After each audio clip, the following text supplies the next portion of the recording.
I'm already sweating. Hello, I'm Emily, a video lead here at Evolve Originals. Since the last episode, we've received a ton of great feedback on some of the areas of trailer making that are, let's say, a little more enigmatic. When it comes to visual art, it's difficult to articulate what makes something look good. All we really know is that this looks better than this. There are many components of visual art that our brains naturally respond to. In fact, you're probably already able to identify some of the reasons why the second clip looks better, just naturally as a human being with eyes.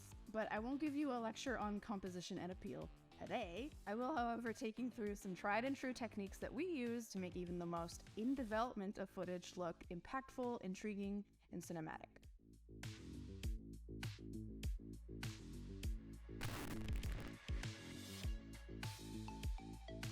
One of the first things that I learned as a trailer maker is the power of slow motion.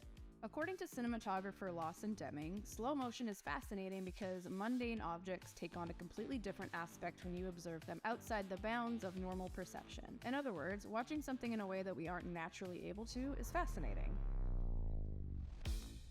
In slow-mo, we're given more time to process the action and can manipulate where the impacts lie by messing with its speed. It also allows you flexibility in the duration of your shot, which is helpful in the editing process. But keep an eye on the effects that lowering the engine speed has on the performance of your build. The lower you go, the more chances you're going to have for stuttering, clipping, crashing, or just a general reduction in performance. In general, we recommend limiting your slow-mo capture to half engine speed. When you shoot a video game, you're walking a fine line between what makes sense as a player and what looks appealing as a viewer that generates interest in playing. When we play a game, we need to be able to see as much of the play space as possible so that you can apply its mechanics, navigate properly, and achieve your goal. When we watch a trailer, however, we're experiencing an emotional journey as well as gaining a general understanding of what the game's experience is. Whether the emotion is sincerity or bang, bang, bang, smash, stab, explosion. Both entirely valid emotions. There is a certain suspension of disbelief you need to maintain to keep viewers engaged, but too much of it affects the integrity of the player experience. This is the difference between a shot feeling gameplay versus a shot feeling cinematic. A simple way to add interest and emotion to a shot is to add movement.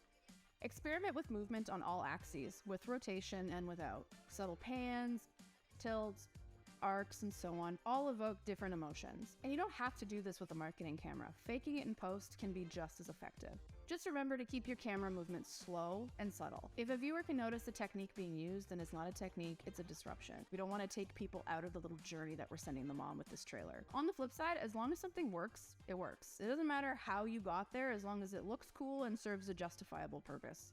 Then it's right. While we're on this topic, the camera is leading you to where you want to go. Always track subjects in their direction of movement. If you go against it, it feels like reading a page backwards and can be very confusing. Of course, if you can find a justifiable reason to break this rule, go for it. In game dev, you say it's not a bug, it's a feature. And in this case, well, if it works, it works. How the camera is placed in relation to the subject is very important. In general, when we're shooting any scene that requires drama, a good place to start is literally on the ground.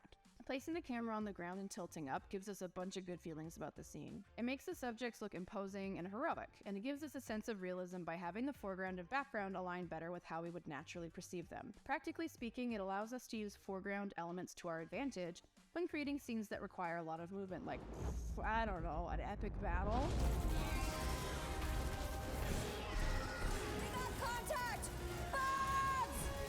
It doesn't matter what you do or how you get there, as long as it works. The game that you're working with ultimately decides what you're going to be able to shoot.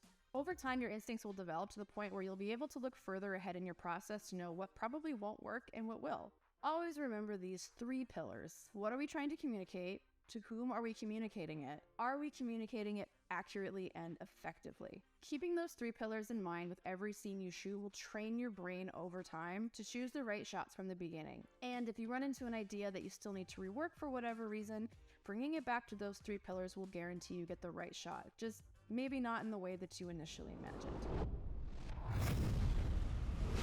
We sincerely hope you enjoyed episode 3 of Originals Academy. Follow us on Twitter for more tips, full-length episodes, and please let us know if you have any questions, feedback, or any topic suggestions you'd like to see us cover in the future, or if you need a trailer made. Bye!